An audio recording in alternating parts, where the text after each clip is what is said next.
Fala, futuros policiais penais aí do estado do Piauí, sejam bem-vindos aí à nossa Semana PPPI para esse concurso aí, cuja banca, tudo indica que vai ser a banca no CEP, né? Então, a nossa preparação aqui durante essa semana vai ser focada aí na banca no CEP para o nosso concurso, que é o concurso da Polícia Penal do estado do Piauí, né? Tudo indica que o edital deve sair aí já no início do ano. Então, beleza. Para quem não me conhece, o meu nome é Matheus Iata. A gente vai trabalhar aqui a língua portuguesa, tá? A gente tem um chat aqui para quem está acompanhando ao vivo. E aí vocês podem interagir, tá? Que eu vou sempre que eu vou sempre acompanhar aqui o chat, as dúvidas de vocês. Então, beleza. Vamos começar aí falando sobre a nossa banca, que é a banca no CEP.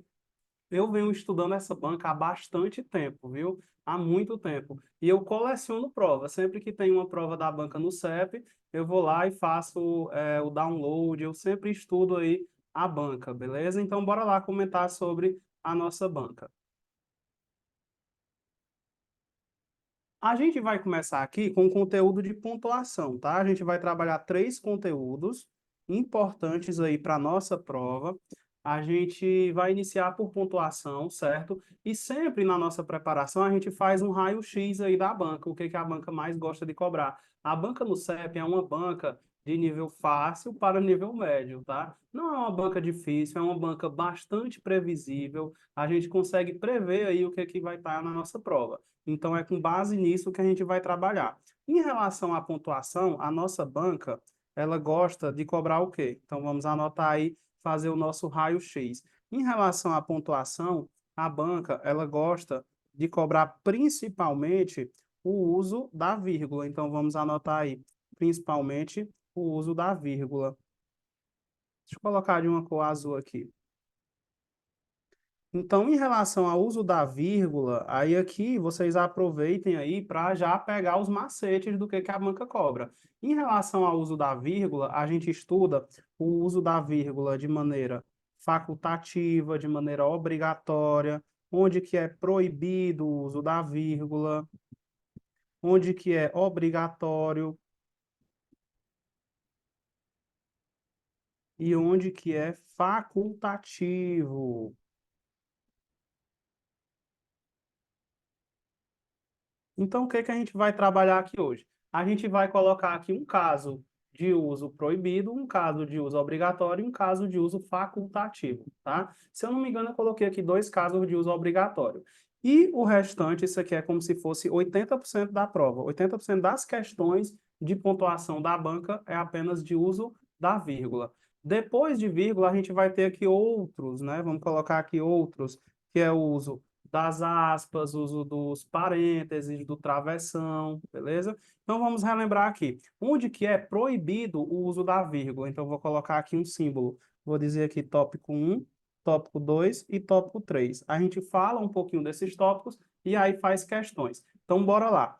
Tópico de número 1, onde que é proibido o uso da vírgula? Sempre que a gente tem essa ordem aqui, sujeito, verbo e predicado, vamos colocar aqui complemento, né? Sujeito, verbo e complemento. A gente diz que aqui é a ordem direta de uma frase. Beleza, tranquilo. Ordem direta. A gente vai combinar o seguinte: nós nunca vamos interromper essa ordem. Isso quer dizer o quê? Isso quer dizer que a gente jamais vai colocar uma vírgula entre o sujeito e o verbo, e a gente jamais vai colocar uma vírgula entre o verbo e o complemento. Então, deixa eu cortar isso daqui.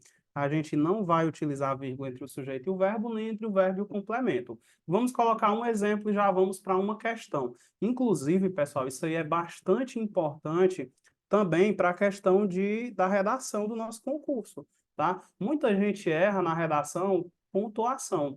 E aí a maioria dos erros aí é em relação a separar o sujeito do verbo, ou então o verbo do complemento. Então, um exemplo bem simples, quando eu digo assim, Maria compra livros. A gente tem nessa ordem aí sujeito, verbo e complemento, né? Então, olha só, se eu coloco uma vírgula aqui, eu errei. Por que que eu errei? Porque eu separei o sujeito do verbo. Se eu coloco agora uma vírgula aqui, eu errei. Por quê? Porque eu separei o verbo do complemento. E se eu coloco uma vírgula aqui e aqui, professor? Aí eu errei duas vezes. Por quê? Porque eu separei tanto o sujeito do verbo quanto o verbo do complemento. Mas o que que a gente pode fazer? A gente pode intercalar. Deixa eu colocar um aqui como exemplo. A gente pode intercalar. Como assim? Intercalar é colocar duas vírgulas. Então, quando eu digo assim, Maria, aí eu vou colocar aqui uma informação sobre Maria. Maria, aluna da plataforma,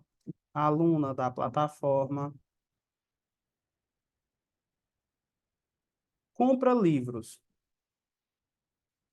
Percebam que aqui a gente tem os mesmos sujeito, verbo e complemento. Só que a partir do momento que eu coloco uma vírgula aqui e outra aqui, eu não estou separando esse sujeito desse verbo. Por quê? Porque eu coloquei duas vírgulas. Então, quando eu coloco duas vírgulas, na verdade eu estou intercalando. Isso aí a gente chama de termo intercalado. E nesse caso é um aposto explicativo. Então, bora colocar aqui que essa opção aqui é correta, tá? Nesse caso, a gente tem um aposto explicativo. O termo intercalado pode ser qualquer coisa, tá, pessoal? Aposto explicativo. O que é aposto explicativo mesmo, professor? É o que explica algo que foi posto antes. No caso aí, estou explicando sobre Maria, não é? E aí, o uso dessas vírgulas é o quê? Obrigatório, certo? Vamos, então, para a nossa primeira questão, da nossa aula de hoje. Depois a gente volta para comentar mais tópicos. O caso proibido é o mais fácil aí de uso da vírgula, porque só tem um caso proibido, que é esse daí, tá? Então, eu nunca vou separar o sujeito do verbo, nem o verbo do complemento com vírgula na ordem direta, certo? Então, vamos lá. Primeira questão. As vírgulas não foram empregadas adequadamente em... Se ele quer aí, se a banca quer alternativa em que as vírgulas não foram empregadas de maneira correta, então é porque eu tenho uma alternativa aí incorreta. Então, provavelmente, a alternativa incorreta é aquela que eu coloquei uma vírgula onde eu não deveria, ou seja, é em relação ao uso proibido da vírgula. Uso proibido. Eu tenho aqui na letra A, como era ponto facultativo, ninguém foi trabalhar. Letra B. Todos, na medida do possível, se esforçavam muito.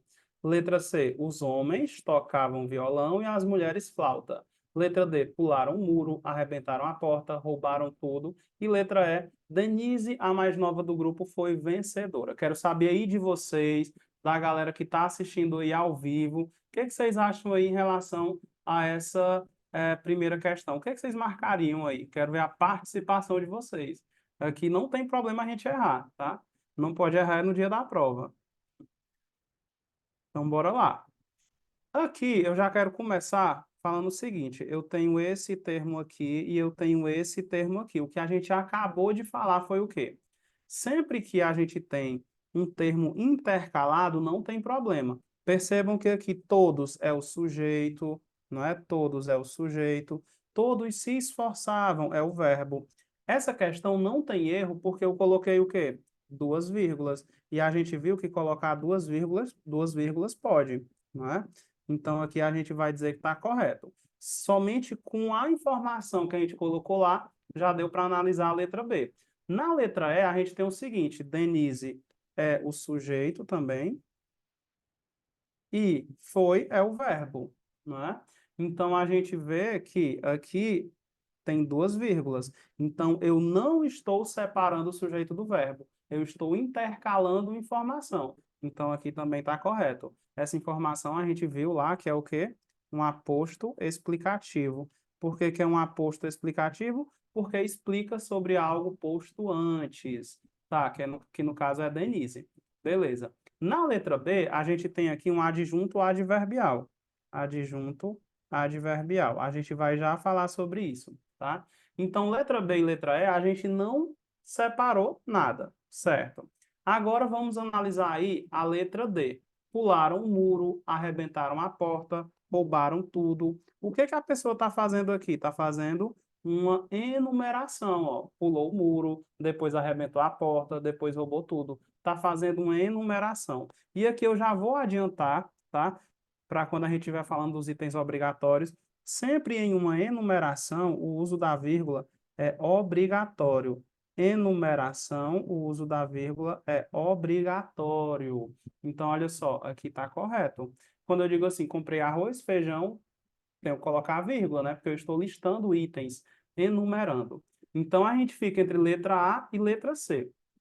Na letra A, a ordem direta é essa daqui, ó. Ninguém foi trabalhar, como era ponto facultativo, tá? Ninguém foi trabalhar, já que era ponto facultativo. Então, como eu não estou na ordem direta, eu posso colocar vírgula, tá? O que eu não posso colocar vírgula é quando eu tenho isso daqui, ó. Sujeito, os homens, sujeito, tocavam, é verbo.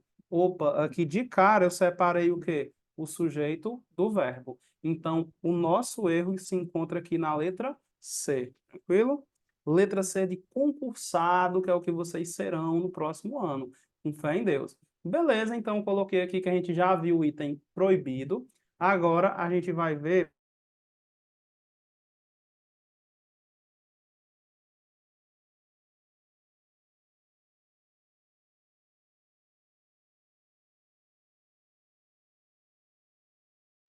Acho que teve uma queda aqui de internet, mas vamos voltar aqui, pessoal.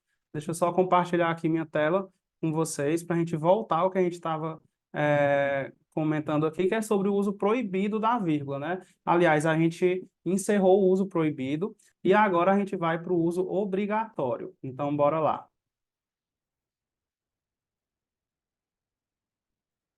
No uso obrigatório, eu vou colocar aqui três, tá? Vamos colocar três itens, que são os que mais caem. No uso proibido, a gente vai dizer que é sempre obrigatório colocar vírgula no aposto explicativo. O aposto a gente acabou de ver, né? Aposto explicativo é o quê? É o que explica algo posto antes. A gente vai ter que colocar a vírgula também no vocativo e a gente também tem que colocar vírgula quando a gente fala de uma enumeração. Enumeração. Então vamos colocar três exemplos e a gente encerra os principais tópicos obrigatórios aí do uso da vírgula. Sobre a aposto explicativo, a gente adiantou aqui, não foi? Maria, aluna da plataforma, compra livros. Isso daqui, aluna da plataforma, é o nosso aposto explicativo, certo? Vamos agora ver um exemplo de vocativo aí. Quando eu digo assim, exemplo de vocativo, deixa eu colocar aqui em cima. Quando eu digo, boa noite, turma, vamos lá, boa noite, turma. Eu estou chamando quem aí? Eu estou chamando a turma. O que seria o vocativo? O vocativo é aquele termo que faz um chamamento. Então, bora colocar aí. O vocativo é aquele termo que faz um chamamento. Deixa eu colocar bem pequenininho aqui embaixo. Vocativo é um chamamento. Então, já que eu estou chamando aí a turma, eu vou dizer que turma vai ser o quê? Turma vai ser um vocativo, certo? Então, eu tenho que colocar o quê no vocativo? Uma vírgula aí, para separar o vocativo do restante da frase. Então, quando você for mandar mensagem aí para o professor, você coloca lá, bom dia, vírgula, professor, não é? Boa tarde, vírgula, professor. Então, outra coisa, tem gente que diz, professor, eu acho isso uma besteira. Porque, por exemplo, eu vou falar com a minha namorada, ou então com o meu namorado, aí eu coloco só assim, oi, amor, pra que essa vírgula? Quem é o amor aí? O vocativo, né? Amor aí é o vocativo, porque é quem eu estou chamando, invocando, certo? Então tem que ter vírgula aqui. E aí muitos alunos já me falaram que essa vírgula é uma besteira, e na prática não precisa. Será? Bora ver aqui um exemplo. Vamos supor que eu vou chamar Maria aí, eu quero chamar a Maria para almoçar. Então, vou dizer assim: vamos almoçar, Maria? Só que na linguagem informal a gente fala comer, né? Então, vamos comer, Maria. Quem é o vocativo aí? O vocativo é Maria. Será que essa vírgula é desnecessária? Não, essa vírgula é importante, né? Senão Maria seria o objeto direto. Aí teria outro sentido, tá? Então aí tem que ter vírgula, beleza? Pronto, a gente viu o vocativo, falta ver só o que agora? Falta só ver a enumeração. Então bora colocar aqui. Enumeração. Eu programei aqui 20 minutinhos para cada conteúdo. A gente dá um máximo de dicas aí. Tem 3 conteúdos importantes para a nossa prova. Então, bora lá. Segundo exemplo, melhor, terceiro exemplo. Quando eu digo assim, comprou, comprou casa, vírgula, carro. Eita, não vai caber aí. Deixa eu afastar um pouquinho para cá. Comprou casa, carro e roupas. Bora colocar aí. Casa, carro, roupas. Casa, carro, moto e roupas. Um exemplo. Então, olha só, o que que eu estou enumerando aí, ó? Coloquei casa, coloquei carro, moto e roupas, não é? Então, olha só, essa vírgula, ela é obrigatória. Por que que essa vírgula é obrigatória? Porque eu estou enumerando. Então, aqui a gente tem uma enumeração. Então, vamos colocar aqui. Ah, e você daí de casa deve estar pensando assim, professor, mas quem é que erra uma questão dessa? Enumeração. Eu vou já dizer qual é a pegadinha dessa questão aí. A pegadinha dessa questão é que normalmente, dificilmente vai cair lá enumeração para você marcar. Então, como é que cai na prova? Aí aqui é questão de memorizar. Você vai dizer que na prova vai cair assim, ó, separa, e aí tem que ser esse verbo, tem que ser esse verbo separa, então vou destacar aqui, porque na pontuação a gente tem alguns verbos, como separar, isolar, intercalar, tem que ser esse verbo. Separa termos, e aqui pode ser sinônimo, termos, elementos, itens, tá? Separa termos de mesma função sintática, é só memorizar. Em termos de mesma função sintática. Beleza, então a gente viu aí a parte da enumeração, a gente vai marcar lá no nosso gabarito que separa termos de mesma função sintática. Uma curiosidade aqui, que pouca gente sabe, é que essa vírgula antes do i ela é facultativa. Então, tanto faz eu falar assim, comprou casa, carro, moto, vírgula e roupas. Essa vírgula dentro da enumeração ela é facultativa. Quando eu coloco essa vírgula, eu estou dando ênfase no último elemento. Sem vírgula fica assim, ó. Comprou casa, carro, moto e roupas.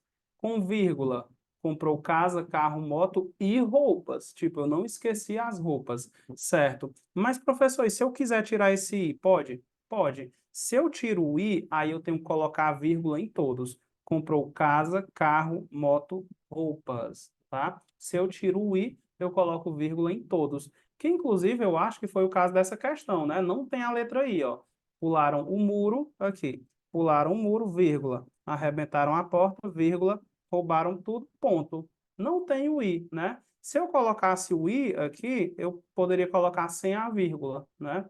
Pularam o muro, vírgula, arrebentaram a porta e roubaram tudo. Beleza. Então, falta a gente falar do quê? Só do item facultativo, né? Só que antes da gente ir para o item facultativo, vamos praticar o que a gente aprendeu aí. Questão de número 2, ó. A construção de um país mais seguro, livre, justo, tolerante e plural depende da afirmação. Então, percebam que aqui, ó, eu tenho uma enumeração, não é não, ó? Um país mais seguro, um país livre, um país justo, tolerante e plural. Então, aqui, ó, deixa eu marcar aqui que a gente tem uma enumeração. Enumeração é a mesma coisa de separar termos de mesma função sintática. Só que nessa questão veio um pouco diferente. O que é que vocês marcariam aí? Quero ver a opinião de vocês, galera. Bora participar aí. Aqui não é o curso de formação que vocês têm que ficar quietos para não serem marcados aí pelo instrutor. A Laiane falou que acha que é a letra D. Separa elementos em uma sequência. Muita gente ficou em dúvida, provavelmente, entre a letra A, porque tem enumerar, né? E ficou em dúvida também na letra D, porque começa com separar elementos. Tá. Não tem nada a ver com adjunto adverbial deslocado, indicar que uma palavra foi suprimida ou destacar uma explicação, não. Não é explicação. Tá. E aí, a gente fica com a letra A ou a letra D? Na letra A, a gente tem assim, enumerar expressões explicativas. O problema aqui foi a palavrinha explicativas, tá?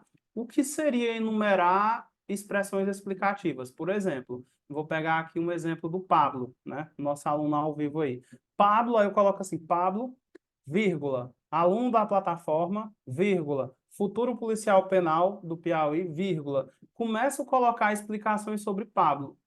Aí eu estaria enumerando expressões explicativas, né? Não é o caso, não tem explicações aí, tá? Então a gente vai dizer que eu estou separando elementos dentro de uma sequência, ou seja, dentro de uma enumeração. Então, nosso gabarito fica sendo a letra D, né?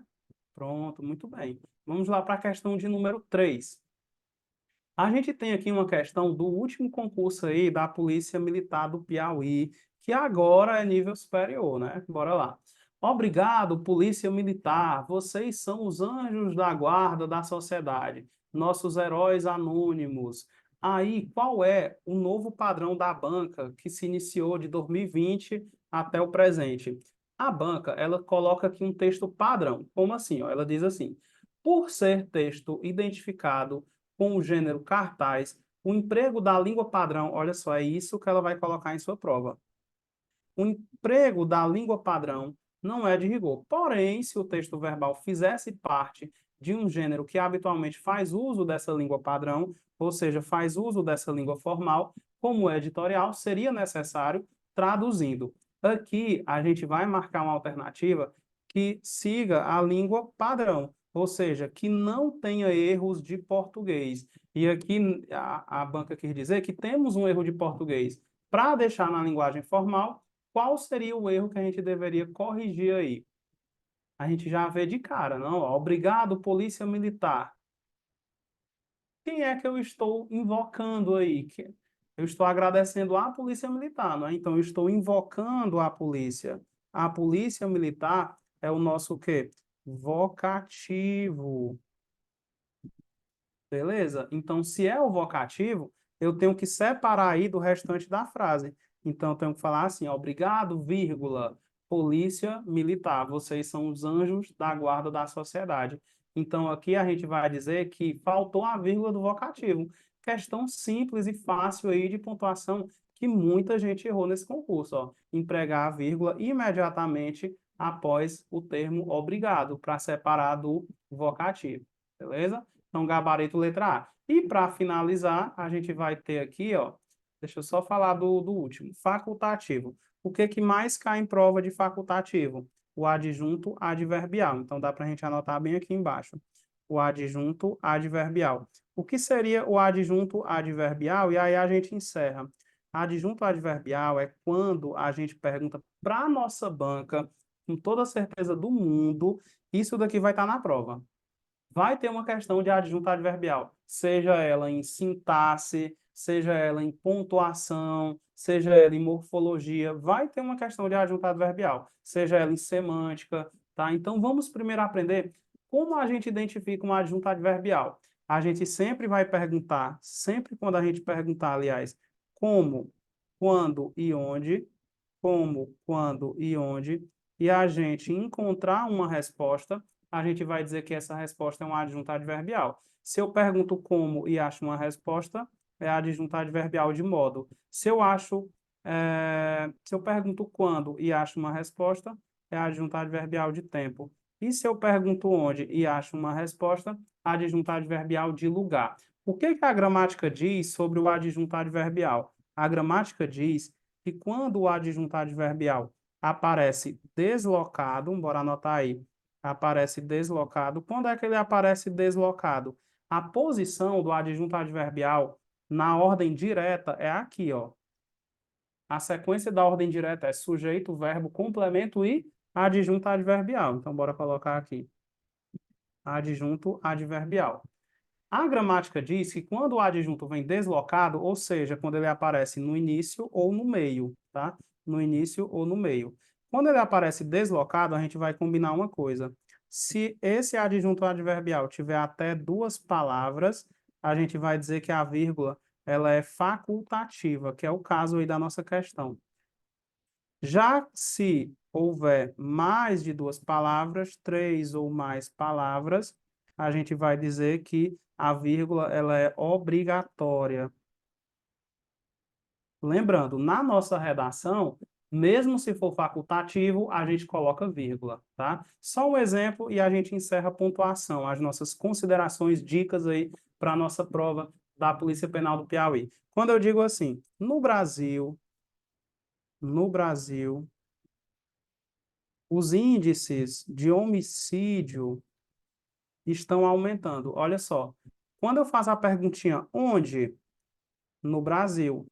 Eu acho uma resposta? Acho. Isso quer dizer o quê? Que no Brasil é um adjunto adverbial de lugar. Bora colocar aqui. Adjunto adverbial de lugar. Agora eu vou contar quantas palavras tem aqui. Uma, duas. Se tem duas palavras, ó, a vírgula é facultativa. Então, essa vírgula aqui, eu vou dizer que ela é facultativa. Vamos anotar aí. Vírgula facultativa. Agora, se no lugar de no Brasil eu colocasse assim, na tarde de domingo, vírgula, ocorreu um homicídio. Aí, se eu coloco aqui na tarde de domingo, vamos colocar de ontem, para ser mais reduzido, vírgula. Aí aqui eu tenho quando, né? Melhor, quando, na tarde de domingo, é adjunto adverbial de tempo. Só que aqui eu tenho uma, duas, três, quatro palavras. Então, essa vírgula, ela já seria o quê? Essa vírgula já seria obrigatória. Beleza? Pegaram todas essas dicas aí. Com essas dicas, a gente já responde aí a maioria das questões de pontuação da nossa banca. Então, bora lá para a nossa questão de número 4. Em apenas uma das sequências frasais dispostas nas opções abaixo, a justificativa para o uso da vírgula é diferente das demais em qual? A justificativa para o uso da vírgula é diferente onde? Aqui a gente tem o último concurso, né, da Polícia Civil do Piauí, foi em 2018. A expectativa também, né, de um concurso da Polícia Civil para o ano de 2024. Então, vamos lá, a gente vai ter PP, Polícia Civil. Então, bora estudar aí, bora papirar, como diz na expressão militar. Olha, letra A, instituições como ensina Douglas. Qual é a perguntinha que eu faço? Como, não é? Como? Como ensina Douglas. Então, aqui eu tenho um adjunto adverbial entre vírgulas. Vamos continuar. No Brasil, qual é a perguntinha que eu faço? Onde? Eu estou analisando esses termos que estão entre vírgulas, tá, pessoal? Entre vírgulas. Então, olha só, no Brasil, a perguntinha que eu faço é onde? Adjunto adverbial de lugar. Vou pular a letra C. Um exemplo foi a percepção. Quando foi essa percepção? Essa percepção foi ao longo do tempo. Quando? Ao longo do tempo. E para finalizar a letra E, daí vieram. Onde que vieram? No Brasil. Percebam que eu tenho aí em todos adjuntos adverbiais, menos na letra C. Na letra C eu tenho o seguinte, ó. Letra C. Alinhando incentivos para as ações de natureza política, social, vamos marcar os itens enumerativos. Natureza política, social ou econômica. Se eu estou fazendo uma enumeração, essa vírgula é obrigatória, não é?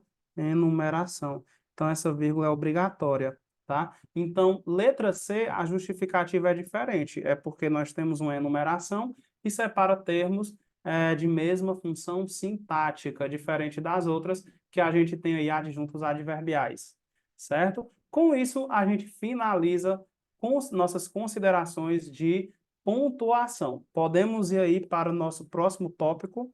Fizemos o nosso raio-x aí de pontuação. Vamos para o nosso próximo tópico, que é a parte de... Aliás, vou fazer diferente, vou deixar vocês escolherem. Qual é o tópico da gramática do edital que vocês querem comentar?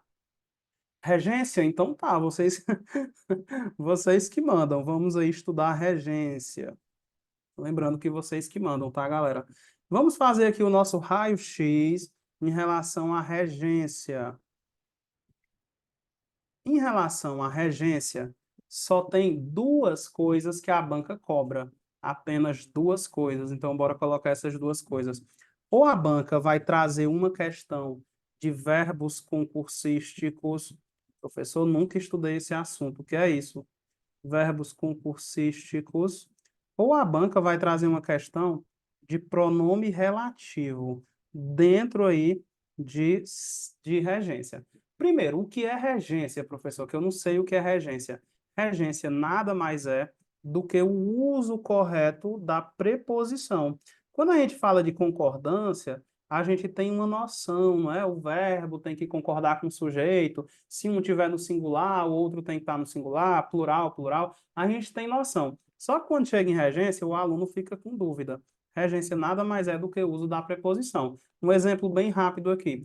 E se eu perguntar assim, galera, qual é a regência do verbo gostar? Aí vocês vão responder que é o de, porque é a preposição que esse verbo pede. Em outras palavras, qual é a preposição que o verbo gostar pede? É a regência do verbo. Então, quem gosta, gosta de. Se eu pergunto assim, qual é a regência do verbo referir-se? É a preposição a, porque quem se refere a. E quando eu pergunto assim, qual é a regência do verbo amar? Aí quem ama, ama algo, ama alguém. A gente vai combinar aqui para facilitar que quando um verbo não pedir preposição, a gente vai colocar esse símbolo, essa bolinha cortada aí, tá? Alguém sabe o que quer dizer essa bolinha cortada? Essa bolinha cortada quer dizer o conjunto vazio da matemática, tá? Então, coloquei aqui uma cor da matemática só para a matemática ter sentido. Brincadeira, a matemática é importante, eu gosto. Beleza, aprendemos o que é regência, tá? Aprendemos o que é regência, é o uso da preposição. Quando a questão perguntar sobre regência, ela está perguntando sobre a preposição do verbo. E a banca, ela vai cobrar, ou vai cobrar os verbos concursísticos. Isso daqui foi eu que nomeei, coloquei esse apelido aqui. Verbos concursísticos são verbos que caem em prova de concurso no conteúdo de regência. Quais são esses verbos? Vamos colocar aqui para vocês pesquisarem. Qualquer gramática tem. É o verbo assistir, assistir, o verbo esquecer, o verbo lembrar. Vou colocar uns 8 aqui, os principais. O verbo lembrar, o verbo obedecer, obedecer, o verbo preferir, o verbo pagar. Bora colocar outros aqui. Visar, aspirar, pagar, perdoar, simpatizar. Vamos colocar esses aí. Simpatizar e implicar. Pronto. E estudando esses verbos aí, são os que caem em prova, beleza? E em relação ao pronome relativo, a gente comenta já, tá? Vamos responder questões sobre verbos concursísticos, depois a gente volta para falar do pronome relativo. Regência em prova é só isso. Pelo padrão da nossa banca, pelo padrão da nossa banca, que é a banca no CEP, tudo indica, né, que é a banca no CEP, ela costuma revezar, por exemplo. Você vai para o último concurso militar, o que foi que ela cobrou? Concordância ou regência? Ela coloca sempre uma de concordância, depois uma de regência, uma concordância, regência, tá? Então, a gente espera que caia ou concordância ou regência, tá? Então, pelo novo padrão da banca, que a gente comentou, que é esse daqui, ela pode misturar, colocar a letra A, né? Um tópico de concordância, letra B, um tópico de regência. Então, pelo novo padrão, ela mistura os conteúdos da gramática, perguntando o que está de acordo com a língua padrão. E a gente pode ter erro de pontuação na letra A, erro de regência na letra B e assim por diante. Então, bora lá. Fazendo questões aí de verbos concursísticos. Questão de número 5. Quero ver a novela. Aí o cara fala, futebol, aí a mulher, novela, futebol. Amor, nossos problemas acabaram, agora temos duas TVs. Aí a mulher fala, vai assistir o jogo na sala. Aí, ele, não senhora, você vai para a sala. Resumindo, continua a briga. Qual é o problema aqui? Será que é a vírgula? Não, porque o vocativo aí, que é o amor, tem vírgula, né? Então, aqui só para recapitular, aí está correto. Vamos ver o que que a questão pede. Sobre a regência, então, é sobre a utilização da preposição dos verbos ver e assistir, presentes na fala da mulher. No primeiro e no último quadrinho, conforme as normas gramaticais, verifica-se que. Então, olha só, aqui a gente tem o verbo ver e aqui a gente tem o verbo assistir. Qual é a curiosidade desse verbo concursístico aqui, assistir? O verbo assistir, vamos anotar aqui do lado. O verbo assistir, ele pode ter o sentido de ver, né? No sentido de ver, no sentido de ver, a gente vai dizer que pede aí a preposição a. E no sentido de dar assistência, ou seja, de ajudar, ele não pede preposição. Por exemplo, quando eu digo assim, o médico assistiu o paciente, sem preposição, porque o médico ajudou, deu assistência. Agora, no sentido de ver, a gente tem que colocar a preposição a. Por que que isso é difícil para a gente? Porque a gente não segue essas regras no dia a dia. A gente fala que vai assistir o jogo, né? Quando na verdade a gente deveria falar que vai assistir ao jogo, beleza? Então aqui tem erro de regência, que vai ver o jogo, né? Então ver no sentido de ver, preposição a, assistir ao jogo. Agora aqui não, quem vê, vê alguma coisa. Viu o que? A novela. Aqui está correto e aqui está errado. Então qual seria o nosso gabarito? Ambos são transitivos diretos? Resumindo, os dois não pedem preposição? Incorreto, porque esse aqui pede, né? Assistir no sentido de ver, pede a preposição a. Então, não, não são os dois. Os dois verbos possuem o mesmo sentido, por isso apresentam a mesma regência? Não, não apresentam a mesma regência. O verbo ver aqui, ele não pede preposição, né? Quem vê, vê algo. Agora, assistir no sentido de ver, pede a preposição a. Então, aqui não é a mesma regência. Letra C, o verbo ver é regido pela preposição a? Não, é o verbo assistir que é regido pela preposição a. Letra D, os dois verbos pedem preposição? Não, só o verbo assistir. E para finalizar, a regência do verbo ver está correta, isso, porém, a regência do verbo assistir apresenta uma inadequação. Falta a preposição a aí, né? De assistir ao jogo. Então, nosso gabarito fica sendo letra E. Uma questão dessa é simples, basta você pegar qualquer gramática e estudar esses verbos aqui, os verbos concursísticos. Beleza, bora ver se tem mais uma de verbo concursístico. Tem. Questão de número 6. Eu esqueci de colocar aqui um verbo que é importante. São verbos que indicam movimento, tá? É bom darem uma olhada nesses verbos, como, por exemplo, o verbo ir, o verbo chegar, tá? Vou comentar aqui nessa questão. Observe o cumprimento das normas de regência verbal no seguinte trecho. Aí ele dá um trecho aí. Assinale a alternativa em que as alterações promovidas também cumprem as normas de regência e preservam a coerência do enunciado, ou seja, o sentido do enunciado. Quando a gente observa aqui, ó, imagine que um repórter iniciante chega, a gente tem aqui o verbo chegar, não é? O verbo chegar e o verbo ir, eles indicam movimento. O verbo ir e o verbo chegar, eles indicam movimento. Para esses verbos, a gente utiliza a preposição a, pessoal. Então, quem vai, vai a algum lugar. Quem chega, chega a algum lugar. E o que é comum a gente utilizar? É comum a gente utilizar a preposição em. A gente vai combinar o seguinte: a preposição em, a gente só utiliza para meio de transporte. Então, bora colocar aqui, meio de transporte. Então, quando eu digo assim, o verbo ir, por exemplo, eu vou no carro, eu vou na bicicleta, eu vou no avião, eu vou no Uber, é o meio de transporte. Quando eu digo que eu vou no banheiro, é porque o banheiro é móvel, ele vem me buscar e eu vou andando lá no banheiro. Então, não é legal. Quando eu digo que eu vou na festa, eu cheguei na festa, é porque a festa veio me buscar e eu vim nela. Não, não é legal, tá? Então, de maneira geral, não vamos usar o em para esses verbos, porque só é correto se for meio de transporte, tá? Por isso que ele coloca aqui, ó, quem chega, chega a algum lugar, chega aonde? Chega à delegacia, né? Aí aqui a gente tem crase, tá? Beleza. Então vamos ver aí, letra A. Imagine que um repórter iniciante dirige-se, opa, coloquei aqui o verbo dirigir-se. Quem se dirige a algum lugar, não é? Quem se dirige a algum lugar. Se dirigiu aonde? Se dirigiu à delegacia. Delegacia não é uma palavra feminina, então acompanha o artigo A. Era então para eu ter o quê? Uma crase aqui, ó. Se dirigiu à delegacia. Então, aqui a gente já tem um erro de regência, então não precisa nem ler o resto. Então, a gente não vai marcar essa letra A. Vamos aí para a letra B. Imagine que um repórter iniciante vai à delegacia, tá correto aí, né? Quem vai a algum lugar. Quem vai a algum lugar. Vai aonde? Vai à delegacia. Pediu aí a preposição a.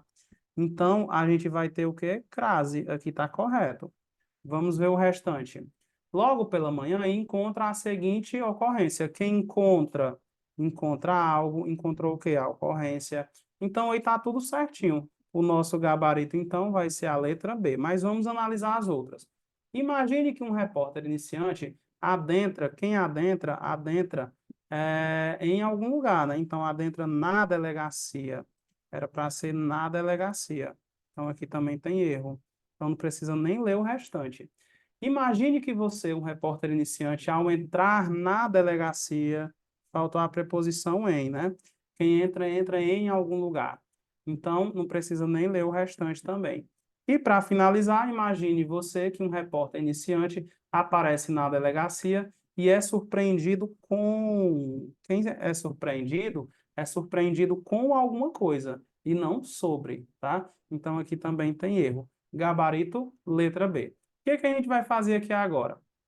A gente fez questões aí dos verbos concursísticos. A gente vai agora fazer questões de pronome relativo. Como é que funciona o pronome relativo? De maneira bem rápida, o pronome relativo é o termo que sempre vai se referir a algo que está antes. Então, o pronome relativo sempre se refere a algo que está antes. Bora colocar aí. Ele sempre se refere a algo que está antes. Quais são os pronomes relativos na língua portuguesa? A gente tem o que, a gente tem o qual, a gente tem o quem, a gente tem o onde e a gente tem o cujo. Os principais aqui para a nossa banca, o que e o qual. O que vai ser pronome relativo quando a gente consegue trocar ele por qual, certo? Um exemplo e a gente vai para as questões. Quando eu digo assim, essa é a matéria que amo. A gente vai combinar o seguinte: sempre que aparecer um pronome relativo, a gente vai observar o que está depois. Então, deixa eu colocar aqui, ó. Ele se refere a algo que está antes, só que a regência dele é em relação ao que está depois. A regência dele é em relação ao que está depois. Se alguma coisa pedir preposição, bora colocar aqui, preposição. Se alguma coisa pedir preposição, a gente vai colocar essa preposição antes do pronome. Calma, que vocês não estar entendendo ainda, mas é simples. Olha como é que funciona. Quando eu digo assim, essa é a matéria que amo, esse que aqui não dá para trocar por qual? Essa é a matéria o qual amo. Então aí a gente tem um pronome relativo. Além disso, o pronome relativo ele sempre se refere a uma coisa que está antes, ó. Estou me referindo à matéria, certo? Eu vou olhar aqui para a regência do que está depois, a preposição desse verbo. Quem ama, ama algo, ama alguém. Nesse caso, não pediu preposição, mas eu poderia colocar um verbo que pede preposição. Por exemplo, se eu coloco o verbo gostar pede preposição, não é? Então, bora ver aqui. Quando eu digo assim, essa é a matéria que gosto. Essa é a matéria que gosta. Opa, eu continuo tendo aí um pronome relativo, né, que se refere à matéria. E aqui na frente eu tenho o verbo gostar. Só que quem gosta, gosta de. O que que eu vou fazer com essa preposição que está depois, ó? Vou colocar antes do pronome relativo. Então, o certo é falar assim: essa é a matéria de que gosto. Estranho, né? Mas não falam no dia a dia, mas esse é o correto. Mais um exemplo. Se eu digo assim, se eu, em vez de colocar o verbo gostar, eu colocasse. Opa, em vez de colocar o verbo gostar, eu colocasse o verbo referir-se. Essa é a matéria que me refiro, por exemplo. Essa é a matéria que me refiro.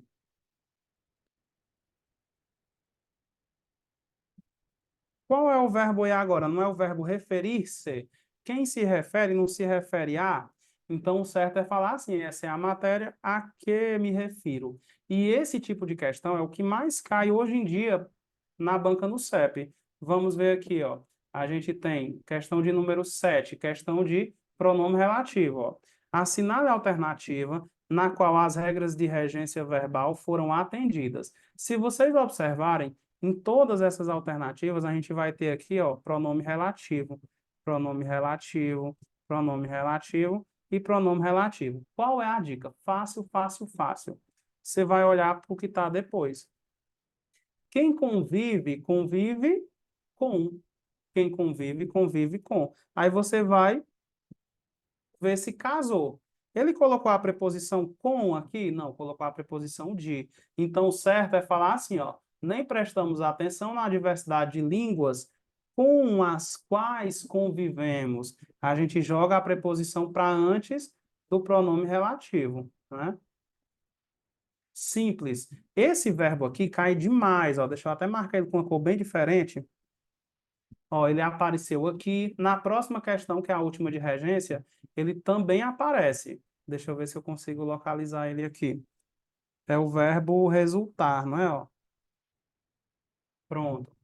Qual é o segredo desse verbo? O verbo resultar, aí para a nossa banca cai muito, né? Uma coisa pode resultar em alguma coisa ou pode resultar de. Quando eu digo que resultou de, quer dizer que é fruto de alguma coisa, quer dizer que teve origem. Por exemplo, minha aprovação resultou de muito estudo. Minha aprovação veio de muito estudo, se originou de muito estudo, né? Agora, quando eu digo resultar em, quer dizer ocasionar. Tá? É no sentido de ocasionar. Beleza. Aqui o que a banca mais cobra é a preposição de, tá? A preposição de. Então, quando eu digo assim, as diversas formas para as quais as línguas resultam, se ela, a língua resulta de alguma coisa, a língua resulta de alguma coisa. E qual foi, ou então em, né, no caso, poderia ocasionar, mas ele tem sentido de ter origem. Então, eu vou dizer que não é a preposição para, é a preposição de. Quando eu junto de mais as, aí eu teria o quê? Das, né? Das quais as línguas resultam. Letra C. Os falares variam tanto quanto as línguas às quais eles se originam. O que está depois do pronome relativo? O verbo originar-se, né? Quem se origina de alguma coisa. E o que foi que ele colocou aqui? Colocou foi crase. Então, era para colocar a preposição de com o as. Das quais eles se originam. Letra D. Não se conhecem claramente todos os fatores aos quais as línguas dependem. O que é que apareceu depois? O verbo depender. Quem depende? Depende de alguma coisa. Apareceu o de aqui? Não, apareceu foi a. De mais os aí a gente teria o quê? Dos quais as línguas dependem. Então é uma questão simples aí. É só olhar o verbo que está depois e ver se combina. Quando eu digo assim, ó, pronome relativo, o que está depois? O verbo basear-se. Quem se baseia em alguma coisa. Então, quando eu coloco aqui em mais os, eu vou ter o quê? Eu vou ter nos. Nos quais o autor se baseou. Se baseou em alguma coisa. Quando junta com os, fica nos. Então, nosso gabarito fica sendo letra E. Para finalizar, a gente praticar aqui mais uma questão dessa de regência, a gente tem aqui, ó. Ele quer que a gente marque a alternativa correta em relação à regência verbal. Então, eu vou sair marcando aqui, ó pronome relativo, pronome relativo, pronome relativo, pronome relativo e pronome relativo. Eu vou olhar aqui para o que está depois, ó. O Nordeste, apesar das estiagens prolongadas, de que têm sido atribuídas, ó, você atribui algo a alguém, não é? Você atribui a alguém. Então, certo não é colocar de, não combina de aqui. Então, certo é a que têm sido atribuídas. Na letra B, a gente tem o seguinte: o Nordeste, apesar das secas, das quais tem resultado, quando resulta, resulta de alguma coisa. A gente colocou que esse aqui é o que a nossa banca mais gosta de colocar a preposição de com o verbo resultar, não é? Então, olha só, tem a preposição de. Quando a gente junta a preposição de com o artigo as, a gente tem o quê? Das. Então, é das quais tem resultado. E aí, o nosso gabarito fica sendo a letra B, beleza? Olha aqui o erro das outras. A cuja solução não se pode abrir mão. Quando você abre mão de alguma coisa. Ele colocou foi a, né? Quando você faz referência a alguma coisa. Quando eu junto esse a com esse daqui, eu deveria ter o quê? Crase, né? Então, faltou a preposição a aí. E quem confia, confia em alguma coisa. Faltou colocar o em aqui. Em mais as fica o quê? Nas quais não podemos confiar. Beleza? Só praticar isso daí, o que pode cair de regência, ou vai ser tópico 1, verbos concursísticos, ou tópico 2, pronome relativo. Beleza? Vamos lá aí para o nosso último tópico do nosso encontro, que são as novas perspectivas aí da banca no CEP. Em relação à parte de texto, a gente tem uma novidade. Qual é essa novidade? A banca traz agora textos curtos, e esse daqui foi um dos maiores que eu trouxe, 2 parágrafos, tá? Hoje em dia a banca coloca textos de 1 parágrafo, tá? Então a gente vai se adaptar aí a textos curtos, questões mais diretas, talvez tentando aí imitar o padrão da banca FGV. Então, bora ver aqui, ó. Conforme o texto, o título de Patrimônio Cultural Imaterial da Humanidade que a Unesco concedeu à festa maranhense confere a essa expressão artística o quê? Bora ver aqui. Bumba Meu Boi ganha título de Patrimônio Cultural da Humanidade. Celebração maranhense se junta a outros 5 bens culturais brasileiros, como o frevo, o samba e o samba de roda, que já tem o título. A celebração do Bumba Meu Boi no Maranhão agora é patrimônio cultural e material da humanidade, o Bumba Meu Boi. O reconhecimento foi dado pela Unesco nesta quarta, após reunião do Comitê Intergovernamental para a Salvaguarda do Patrimônio Cultural e Material em Bogotá. O Bumba Meu Boi passa a ser reconhecido mundialmente depois de ter ganhado em 2011. Olha só, em 2011 já tinha ganhado o título do patrimônio no Brasil, pelo Instituto do Patrimônio Histórico e Artístico. Foi o IPHAN, inclusive, que elaborou a candidatura da festa maranhense. E aqui a gente tem a pergunta: o título de patrimônio cultural que a Unesco concedeu à festa confere a essa expressão artística o quê? Ineditismo no cenário nacional, visibilidade em âmbito internacional, validade como expressão da cultura popular, singularidade entre os bens culturais brasileiros, influência como elemento aglutinador de culturas. E aí, pessoal, sempre a banca vai trazer isso daqui, ó, itens que ela não fala no texto. Isso daqui a banca não fala. Validade como expressão, não. A gente fica entre letra A e letra B. Aqui a gente percebe, ó, por esse trecho, passa a ser reconhecido mundialmente. O que foi, então, que esse título concedeu para o Bumba Meu Boi? Visibilidade em âmbito internacional. Muita gente marcou a letra A. Cuidado, porque aqui a gente tem o seguinte, ó, em 2011 já tinha ganhado o título, então já tinha visibilidade no âmbito nacional. Não era algo inédito no âmbito nacional, beleza? Então a gente fica aí com a letra B. Agora a gente só tem um parágrafo. Esse tipo de questão, ele caiu, ó. Se vocês perceberem, é um padrão. Caiu Bombeiros 2023, caiu uma questão também sobre mulher no penúltimo concurso da PM. Então, e sempre perguntando sobre a cor da letra. Tinha uma que era assim, né, no concurso de 2000 e no penúltimo da PM, sobre homens, como era? Deixa eu ver se eu lembro. É, mulheres combatem, era violência sobre a mulher, tá? E aí tinha lá uma mulher, tinha lá, diz que 190 denuncie, uma coisa assim, tá? E aí, pronto, era. E aí perguntava se a cor preta era a cor de luto. Então sempre pergunta sobre o que a gente chama de linguagem mista. O que é essa linguagem mista? É a linguagem verbal com a linguagem não verbal. O que é a linguagem não verbal? é a linguagem, é tudo aquilo que não tem letra. Então, a gente vai ter que olhar a cor, tá? Que está aqui. A gente vai ter que olhar a cor, a gente vai ter que olhar a forma, a gente vai ter que olhar detalhes, a gente vai ter que olhar figuras, a gente vai ter que olhar a disposição do texto, tudo que não é letra, beleza? Tudo que não é letra. Então, bora ver aí, ó. Anarquia Boladona grafita o feminismo. Cria o Grafiteiras pela Lei Maria da Penha, projeto que usa o grafite e a cultura urbana para combater a violência contra as mulheres. É o pontapé inicial para uma campanha desenvolvida com outras grafiteiras brasileiras que visa conscientizar sobre a recém-aprovada Lei Maria da Penha. Então, olha só, o contexto aqui é Lei Maria da Penha, então já posso deduzir que é o quê? Violência contra a mulher. E aqui, ó, luto como mulher, né? Então, tem aí a cor vermelha, lembra de sangue, não é? Essa cor vermelha. Então, tudo isso daí é para a gente já responder a questão, ó.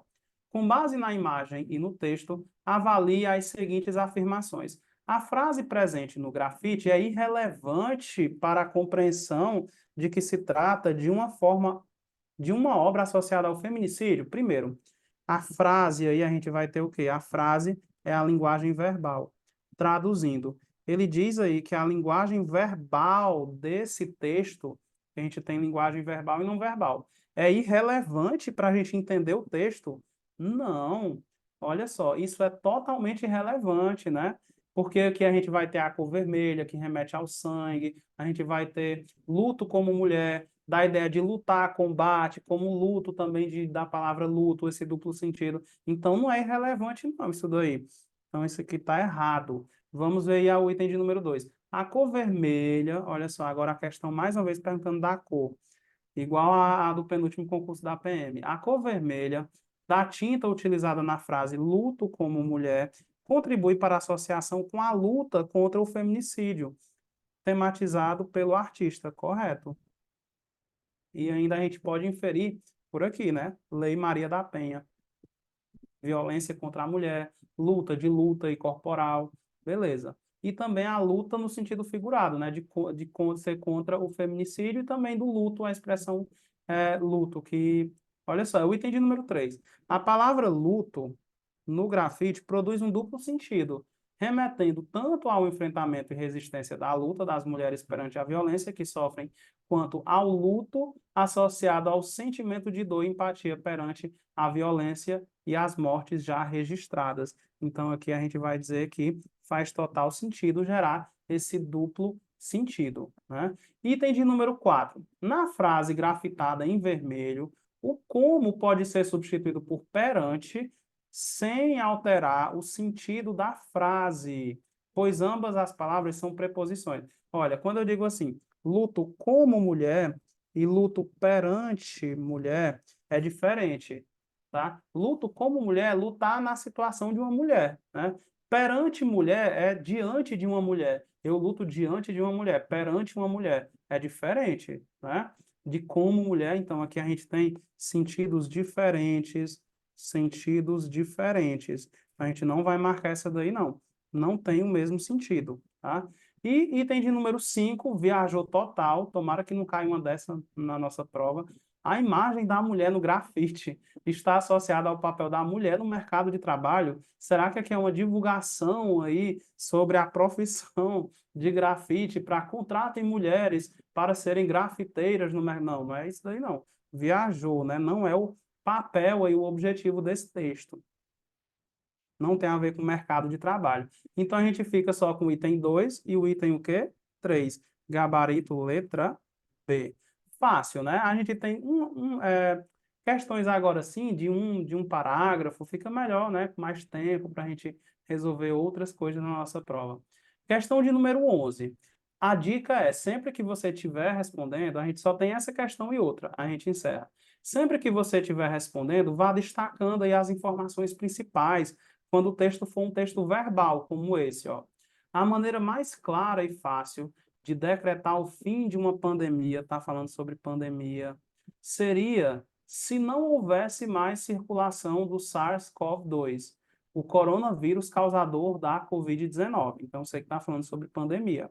Enquanto isso, embora as estatísticas sobre vacinação revelem que até agora mais de 300 milhões de doses foram administradas, a parcela das pessoas 100% imunizadas fica muito abaixo disso, uma vez que a maioria dos imunizantes requer duas aplicações para surtir efeito. Então, está falando aqui que está faltando gente imunizada porque não tomou a segunda dose, certo? Apesar das fortes campanhas de imunização em curso rápido em Estados Unidos, Israel, Emirados Árabes Unidos, Reino Unido e Chile, a vacinação vem em um ritmo muito mais lento em outros lugares do planeta. Então, aqui tem uma comparação, né, desses países aí com outros lugares do planeta. Isso quer dizer, então, que não houve o fim da pandemia, né? A maneira mais fácil de decretar seria dizendo que o vírus não existe mais. Só que não é o que acontece, muita gente não se imunizou, com a segunda dose, apesar de ainda ter cursos rápidos aqui, o resto do mundo está atrasado. Então, fala sobre pandemia num cenário mais amplo, num cenário mundial, né? Bora ver aí. O gênero notícia tem como objetivo apresentar fatos, notícia apresenta fatos em torno de um acontecimento ou de um tema. Esse tema aqui a gente vai dizer que é a ideia principal. A nossa banca gosta muito, aí eu já vou passar o bizu para vocês. A banca vai perguntar ou qual é a ideia principal, ou qual é a ideia síntese, ou qual é a ideia global, ou qual é a ideia que resume o texto, ou qual é o tema, ou qual é a tese do texto. Pode perguntar, você vai encontrar questões com todas essas frases que eu falei aí. Então, a ideia principal, quando a banca pergunta, ela sempre vai colocar aqui ideias secundárias no meio, tá? Ou ideias que limitam o entendimento do texto. Por exemplo, letra A. A temática central corresponde à apresentação do papel dos países em relação à ciência. Aí, ou vai colocar muito restrito, ou vai colocar muito geral também. Ciência, não é sobre ciência em geral. É sobre o quê? É sobre a pandemia. Então, a gente não vai marcar a letra A. Os estudos sobre a Covid-19 no mundo são o destaque do texto. Será que eu estou divulgando estudos aí? Eu estou falando sobre o cenário da pandemia no mundo, né, não? Eu não estou divulgando nada de estudo aí, tá? Então, o erro foi colocar estudo aí como ideia principal. Letra C, a pandemia da Covid-19 e o seu enfrentamento são os elementos centrais aí do texto, né? Concordo. Eu ainda colocaria assim num cenário mundial. Olha o que que fala na letra D. Observa-se o destaque dado ao fim da pandemia. Não, ele começa uma contextualização, né? Dizendo que só teria o fim da pandemia com o fim do vírus. Depois fala que as pessoas nem tomaram a segunda dose, né? Então tá longe disso. Não é a ideia que o autor defende. E o foco é o enfrentamento do Brasil? Não. Está no contexto mundial aí. Então, gabarito letra C. E uma questão para a gente finalizar aqui, que trata tanto da parte de interpretação quanto da parte de gramática, é essa questão que caiu aí no último concurso da Polícia Militar do Piauí de 2022. O que que é interessante a gente saber daqui? Lá nas conjunções subordinadas adverbiais, é aquela parte da gramática que a gente estuda as conjunções comparativas, condicionais, causais, né? Vocês lembram? A gente vai ter aqui um grupo chamado de conjunções concessivas. Bora colocar aqui, conjunções concessivas. Vou colocar as principais aqui para vocês. A gente tem o embora, isso daqui é legal saber, embora, porque elas nunca mudam. Nunca mudam. Isso quer dizer que se aparecer um embora lá no texto, não precisa ler, sempre é concessivo. Se aparecer um mesmo que, não precisa ler, sempre é concessivo. Se aparecer um ainda que, sempre é concessivo. Se aparecer um apesar de, sempre é concessivo. Se aparecer um conquanto, ó, você lembra conquanto de concessão, tá? Mas o que eu quero comentar aqui com vocês é isso daqui. O apesar de. O que a gente não costuma estudar é o sinônimo do apesar de. O apesar de é a mesma coisa de a despeito de. E aí eu já vi outra questão da banca no CEP que também ela cobra o a despeito de. E ela pergunta se o a despeito de é a mesma coisa de a respeito de. Não, não é a mesma coisa de a respeito de. É a mesma coisa de apesar de. Inclusive, coloquem isso daí na redação, no lugar do apesar de. Vai mostrar que você tem conhecimento. Então, quando eu digo assim, coragem, que é o nosso texto, coragem não é a ausência do medo, é agir apesar dele, é agir a despeito dele. Então, coragem não é não ter medo, é ter medo e mesmo assim ir à luta, né? Não é a ausência do medo, é agir apesar dele, apesar de ter o medo. E aí diz assim: o texto, homenageando os policiais civil e militar, considera esses profissionais como disponíveis, corajosos e sempre prontos para agir. Considerando que as frases iniciais do texto digam respeito a esses profissionais, deve-se concluir que eles não sentem medo? Não, aqui está dizendo que é para agir apesar do medo, né? Então não está dizendo que não é para sentir medo. Atuam a despeito do medo, olha só, atuam a despeito do medo. O que quer dizer a despeito? Atuam apesar do medo. Então, muita gente errou essa questão porque não conhecia a conjunção, a locução conjuntiva, melhor dizendo, a despeito de. Tá? É a mesma coisa de apesar de. Então, nosso gabarito fica sendo a letra B. Agem motivados pelo medo? Não. Atuam se provocados pelo medo? Também não. Ficam paralisados? Tudo isso aqui é o que a gente chama de extrapolação de ideias. É imaginar uma informação que o texto não fala, beleza? Então, apesar de o nosso encontro ter sido só de 1 hora, a gente viu bastante coisa importante. Viu as novas perspectivas da banca para texto, textos mais curtos. A gente viu o que pode cair de regência, verbos concussísticos, pronome relativo. A gente viu o padrão aí geral de pontuação no nosso raio-x, fez questões de itens proibidos, obrigatórios e facultativos, tá? Então, agora é colocar em prática. Aproveitem, adquiram também o nosso curso, né? E eu quero finalizar aqui o nosso aulão de português, agradecendo a presença aí de vocês, tá? Muito obrigado pela participação. Eu desejo realmente que vocês consigam, então não desistam, galera, porque lá na frente vai valer a pena, viu? Lá na frente vai valer a pena. Eu sei que é final de ano, tem Natal, tem Réveillon, mas se dedique, tá? O seu sonho merece a sua dedicação. Pense dessa forma, tá? Aqui está o meu Instagram, professor Matheus Iata. Claro, eu quero ser convidado para o churrasco, viu? Então me chamem. Qualquer dúvida pode perguntar também. E sigam também a nossa plataforma aí, ó, plataforma Prof. Soares, tá? Então, um grande abraço, bons estudos, fiquem com Deus e a gente se encontra em uma próxima oportunidade. Valeu!